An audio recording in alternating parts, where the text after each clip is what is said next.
Ya, Kang. Oke, Kang Okta. Siswanto sareng Kang RP.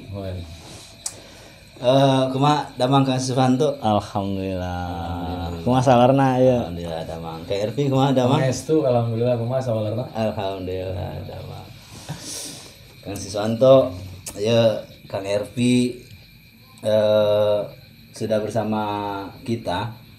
Jadi Jadi malam ini kita tambah teman ngobrol ya. Teman-teman ngobrol. Biar lebih asik. Iya. Pembahasannya biar lebih dalam. Ya. Karena Kang RP ini beliau ke hal mistis itu lebih mendalami, Kang ya. Lebih mendalami lagi. Lebih mendalami lagi. Bahkan bersentuhan dengan dunia mistis ya. Iya, oke, bisa bersentuhan ya. Nah, Kang Susanto, sebelumnya kan kita udah membahas tentang apa namanya itu yang ilmu merah ya. Ya, itu sempat viral itu video kita juga. Sempat viral. Ya, Kalau kalian penasaran sama videonya coba dilihat aja di video kiri tuh sebelumnya. rekomendasi. Linknya kita cantumkan di bawah. Iya. Nah, itu kan di apa namanya itu di kontennya Deddy Kombuzer itu sempat di up lagi tuh. Bahwasanya itu bukan pencak silat katanya itu perguruan Tenaga dalam. tenaga dalam. Kalau di podcast yang kedua Deddy Kombuzer itu tentang apa? Jenglot. Ya, ada juga jenglot. Nah, yang penting niatan daripada si ilmu merah ini siapa namanya itu? Marcel Marcel ya. Marcel Radifa. Marcel. Nah, niatnya itu untuk membongkar kedok-kedok para apa namanya? Dukun. Nah, Yang melakukan penipuan-penipuan. Mengatasnamakan mistik Mengatasnamakan untuk meraup mistik. keuntungan pribadi. Nah, itu. Dia kalau misalnya mau jualan sih tinggal jualan aja ya kali ya. Karena kan jenglot itu harganya 2.000.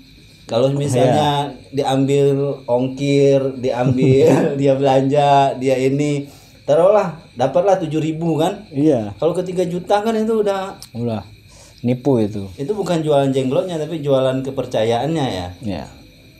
Nah, Dan sayangnya banyak juga masyarakat yang percaya, kan aneh. masyarakat yang percaya banyak. Banyak yang meyakini bahwa jenglot itu bertuah, memiliki kekuatan magic. Dan tanpa disadari bahwa hal yang dilakukan masyarakat ketika meyakini bahwa adanya kekuatan selain daripada Allah, maka dia sudah bergeser keimanannya. Maka ini juga perlu ada pelurusan terkait dengan hal-hal mistik tentunya, bahwa hari ini juga banyak komunitas yang memang bergerak di bidang itu, yang memang pada dasarnya ingin mencoba memberikan edukasi kepada masyarakat terkait dengan orang-orang yang meraup keuntungan dengan mengatasnamakan mistik tersebut. Nah, Begitu.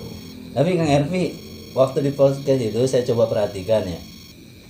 Deddy Kombuzer itu dia kayak beda loh tatapan dia ke si pesulap merah itu. Ini cuman penilaian saya aja ya, kayak enggak suka gitu. Karena Deddy Kombuzer sebelum-sebelumnya suka apa namanya mengaungkan keep the secret, be the secret. Jadi jagalah rahasia itu tetap menjadi rahasia. Karena kan Deddy Kombuzer pesulap. Ya. Jadi dia tuh nggak suka sama orang-orang yang bongkar-bongkarin rahasia-rahasia itu, dia nggak suka. Satu guru satu ilmu jangan mengganggu. Nah, ya ibaratnya kayak gitu. Nah, paling nggak kan daripada pesulap dengan pedukunan itu trik-trik yang digunakan hampir sama ya. Ya. Tricky semuanya ya, atau apa kalau kita bahasa Indonesia kan tuh pengelabuan lah, gimmick lah. Nah, makanya ngelihat dari Kombuzer itu kayak nggak suka tuh Kang RP itu. Nah, kalau menurut Kang RP baik atau tidak ya itu kalau misalnya yang dilakukan oleh si pesulap merah itu, karena melihat orang-orang Indonesia sendiri kan banyak gitu yang percaya terhadap itu. Gimana tuh menurut Kang Ervin? Oke sih Kang, menurut saya pribadi sih bahwa memang yang pertama yang perlu kita akui bahwa sesuatu yang tidak terlihat itu diciptakan oleh Allah Subhanahu wa taala kan. Yang memang sama-sama kita tahu dalam konteks agama disebut dengan gaib. Begitu, sesuatu yang tidak terlihat. Nah, nampaknya apa yang dilakukan oleh si pesulap merah saya rasa masih wajar-wajar saja ya. Karena memang khawatir dengan beberapa masyarakat yang masih meyakini bahwa ada kekuatan lain yang memang bisa melakukan sesuatu di luar nalar manusia biasa. Sekalipun memang dalam konteks agama menurut saya pribadi sih mungkin saja Allah menitipkan sedikit kelebihan ya, menitipkan sesuatu lah kepada manusia pilihannya, seperti itu untuk melakukan sesuatu yang memang di luar nalar manusia biasa. Dalam konteks agama kan kita suka mengenal dengan sebutan wali begitu. Warikul ada orang yang memang pada umumnya di luar dari kebiasaan manusia biasa. Nah, itu ntar dulu, saya potong dulu ya. Para wali itu melakukan triki atau emang diberikan kelebihan gitu? Aku yakin, saya meyakini sebagai orang Islam bahwa apa yang dilakukan oleh para wali itu adalah murni bukti kasih sayang Allah. Bukti kasih sayang Allah karena dekatnya seorang hamba kepada Tuhan. Jadi itu adalah murni apa yang memang dititipkan oleh Allah untuk para wali, tanpa gimmick, tanpa sesuatu, karena niatnya lillah untuk mensyiarkan agama. Bukan untuk meraup keuntungan kayak dukun tadi ya. Betul. Nah, pandangan kasih sesuatu, jangan bilang sama gitu. Saya sama. Waduh, saya dipaksa berbeda ini. Kalau misalnya bilang sama, saya udah terwakili, ya selesai itu. Iya. Gimana Kang? Tentang wali karomah. Enggak, pendapat ini dulu apa namanya tentang yang dilakukan oleh Marcel. si Marcel tadi. Oke. Jadi sebetulnya kalau dilihat dari mikro ekspresi Deddy Corbuzier itu tidak suka terhadap Marcel bukan karena membongkar trik ya. Dan tidak mungkin tidak suka dalam hal itu. Kalau tidak suka nggak mungkin dia panggil ke podcastnya Deddy Corbuzier. Karena memang Marcel ini punya prestasi, kemudian dia panggil. Hanya memang pada saat podcast itu Marcel terlihat serius, terlalu serius. Ya. Kayak dicengin, dicengin loh sama yang pesilan itu. Jadi kayak dicengin. Ya, jadi si ini Marcelnya terlalu serius, terlalu bersemangat barangkali ya. Bersemangat menggebu-gebu ingin memberikan edukasi ke masyarakat, dan ini sebetulnya memang ada pada taraf wajar ketika dia begitu semangat, tapi dia nggak sadar ada di podcast siapa, gitu ya. Deddy Corbuzier tanya ini bukan berarti dia nggak tahu, tapi dan juga bukan berarti Marcel ini nggak tahu kalau Deddy Corbuzier itu apa, nggak tahu juga. Ini teknik pertanyaan agar bisa dipahami oleh masyarakat. Deddy Corbuzier pasti tahu trik-trik yang dilakukan oleh Marcel ataupun oleh dukun-dukun, hanya dengan teknik itu supaya masyarakat paham. Hanya memang terlihat Marcel dari segi komunikasinya dia terlalu serius, padahal dibawa santai aja, seperti halnya ya ngobrol gitu ya. Nah, ini terlalu serius, jadi kelihatannya Deddy Corbuzier agak ilfil ya, terlalu serius gitu. Tapi yang dilakukan oleh Marcel gimana? Yang dilakukan oleh Marcel membongkar-bongkar itu bagus ya. Itu bagus dan saya apresiasi. Di satu sisi atau di dalam salah satu kontennya, ketika dia bertemu dengan dukun dan dukun itu memang menjelaskan apa yang dia lakukan, dia nggak bongkar tuh triknya, karena memang dukun ini hanya untuk kesenian, hanya untuk melestarikan kebudayaan. Nah, bagi yang menggunakan trik-trik ini untuk pelestarian budaya, untuk menjaga kesenian, ini nggak usah dibongkar. Jadi misalnya makan beling, kemudian itu dibongkar sama Marcel juga makan beling.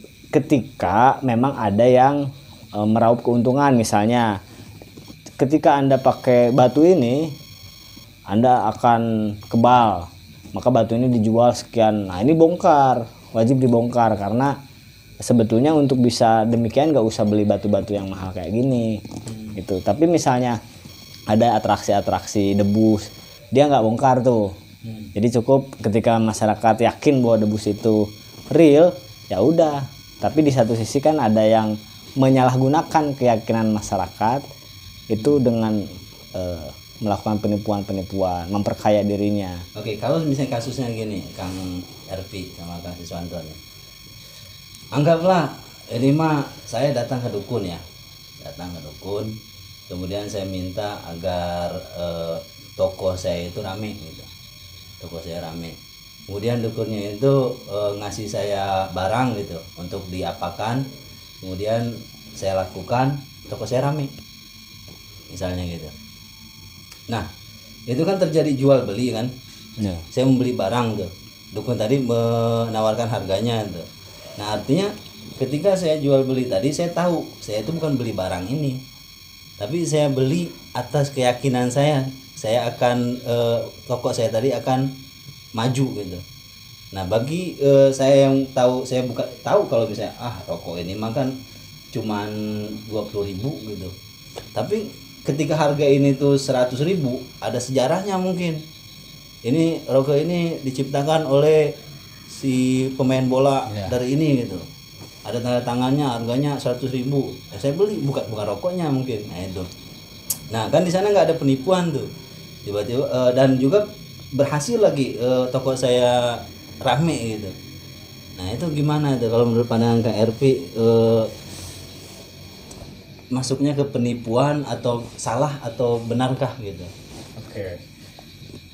Sebelum malam hari ini kita kumpul, sebelumnya juga saya sharing nih sama Pak Siswanto terkait dengan pesugihan lah ya, terkait dengan tempat usaha yang menggunakan cara-cara mistik untuk kemudian lebih unggul, merasa ingin lebih unggul daripada pesaingnya begitu. Ya. Dalam hal ini justru saya bertolak belakang dengan pemahaman pemikirannya Pak Siswanto, bahwa dia meyakini bahwa segala sesuatu itu berasal dari keyakinan si manusia tersebut terhadap apa yang dia yakini gitu kan. Tapi karena saya juga berkecimpung dalam dunia mistik begitu, yang masih dengan upaya berikhtiar melakukan pengobatan kepada masyarakat terkait dengan hal-hal mistik, maka di 50% saya meyakini bahwa adanya campur tangan makhluk-makhluk yang kita sebut jin tersebut, jin, setan dan lain sebagainya. Maka saya rasa hal ini kalau dikaitkan benar atau tidak, ingin memajukan usaha dengan cara kita minta ke dukun, saya katakan itu salah. Ya pasti. Ya, karena yang namanya usaha itu kan kita niatnya harus benar-benar yakin bahwa Allah itu maha kaya. Betul. Maka Allah memfasilitasi hamba-hambanya seperti ada sholat duha, adanya doa 1000 dinar, dan masih banyak lagi amalan-amalan lain yang kemudian bisa menghantarkan tujuan kita pada kesuksesan atau kelarisan dalam kita berusaha. Namun hari ini realitasnya nih Kang, di masyarakat masih ada masyarakat yang ingin menjalani itu semua dengan ekspres, yang masih ingin melakukan tindakan yang memang itu menurut saya kurang baik, dengan membuat usaha orang lain menjadi tanda kutip nggak laku, nggak rame dan lain sebagainya. Di satu sisi pemikiran logis Pak Siswanto masuk dalam alam bawah sadar saya, dalam alam sadar saya dan alam bawah sadar saya, bahwa seseorang yang datang ke dukun, sebelumnya dia meyakini bahwa dia datang ke dukun itu dia pasti mendapatkan solusi, ditambah dengan argumen-argumen dukun nanti pada saat di tempat prakteknya, bahwa ternyata kamu nggak ramai itu usahanya ada yang jahilin nih, ada yang guna-guna nih, ada yang naruh sesuatu nih. Ketika itu kemudian diyakini oleh dia, itu akan terus masuk di alam bawah sadarnya dan dia meyakini itu terus. Sampai pada titik itu saya masih oke, sepaham dengan Pak Siswanto. Tapi di sisi lain, saya juga meyakini bahwa apa yang terjadi pada dirinya itu juga ada campur tangan makhluk-makhluk jahil, yaitu makhluk tak kasat mata yang kita sebut jin setan itu. Sementara gitu dulu deh. Saya penasaran. Sebenarnya ada pertanyaan sebenarnya sih. Yang saya lontarkan tadi terkait dengan kita datang ke dukun tadi. Tapi ini yang lebih menarik sebenarnya. Obrolan yang seperti apa sih yang di belakang tadi itu? Oh iya. Ya, coba Kang Siswanto coba. Jadi ada 2 warung ceritanya. memiliki usaha yang sama kan. Biasanya kan kalau kelontongan pasti saingannya ya kelontongan. Nah, yang satu warung pengen rame, yang satu sudah rame, yang satu pengen rame, yang satu sudah rame. Yang belum rame, yang sepi, kemudian mendatangi dukun. Ya, diberikan ujangan-ujangan sama dukun untuk melakukan ritual-ritual yang akhirnya berdampak pada warung yang ramai tadi. Nah, beralihlah ramainya ke warung yang satunya lagi. Nah, ini terjadi karena biasanya dukun ini memberikan Solusi. memberikan sugesti, kemudian menyuruh. Misalnya biasanya kalau teror-teror itu melemparkan bangkai, melemparkan bunga, melemparkan tanah kepada warung yang itu yang tadinya ramai. Nah, kemudian ini sudah terteror. Ketika memang warung yang ramai ini awalnya ramai ini percaya tentang itu, dia langsung down biasanya. Wah, saya diteror. Kemudian pasti berprasangka warung inilah yang melakukan, sehingga raut muka dari ini karena semangatnya jadi turun down karena merasa diteror. Dari segi kualitas makanan jadi berkurang karena pikirannya takut. Di teror itu kan teror mistis ya, dengan dilempari tanah, menduga itu tanah kuburan. Sebetulnya secara psikologis itu bisa dibedah. Jadi ketika ada teror itu dia down, kemudian dia sudah lagi tidak memikirkan strategi marketing, dia tidak lagi memikirkan kualitas usahanya, pelayanannya. Akhirnya mereka si pedagang yang warungnya rame tidak bisa melayani pelanggan dengan baik. Akhirnya pelanggan ini kabur lah. Nah, sementara yang kedukun ini karena dia sebagai percaya diri, optimis, secara psikologi dia yakin. Nah, dia dengan ramahnya gitu ya. Dengan ramahnya, dengan penuh senyuman, karena kejayaan sudah ada di depan mata. Silakan. Kemudian dia fokus kepada strategi marketing gitu. Oke. Nah, itu sih obrolan kita. Oke. Nah, di sini saya coba benang hijau. Benang hijau. Nah, jadi kalau misalnya anggaplah kita kan tadi kita balik kepada tentang menipu ya, karena yang dilakukan oleh siapa namanya itu si rambut merah tadi, si ilmu merah tadi, dia membongkar itu karena menipu katanya, merugikan orang lain katanya. Nah, sedangkan kita balik kepada anggaplah itu bukan orang muslim, bukan itu anggaplah bukan orang yang beragama lah, bukan Kristen, bukan yang lain, anggaplah dia orang yang tidak percaya terhadap keberadaan Tuhan misalnya. Nah, kemudian dia datang kepada kepada si dukun tadi. Nah, dengan dia mendapatkan solusi atau mendapatkan sugesti dari dukun tadi, dia mendapatkan barang. Nah, dia membayar harga yang ditawarkan oleh dukun tadi. Nah, harga misalnya jenglot itu harganya 2.000 kata si rambut merah tadi kan. 50.000.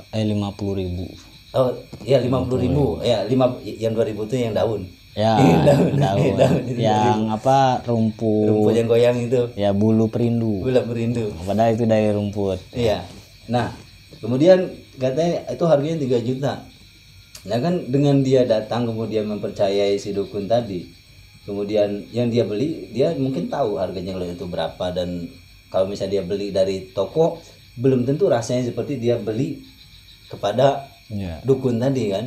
Karena kalau datang ke dukun tadi mungkin situasinya udah dapet, kemudian sugestinya dapet. Nah, kemudian dia bayar lah itu. Nah, kalau menurut Akang sendiri itu penipuan atau bukan ya itu atau pandangannya kan itu tetap salah. Nah tapi ini tetap kita ngelihatnya bagi orang yang tidak memiliki tidak percayalah terhadap Tuhan ibaratnya gitu, dia datang ke dukun, ya pastilah orang yang datang ke dukun kan orang yang udah putus asa terhadap itu terhadap Tuhannya gitu. Nah gimana tuh Kang?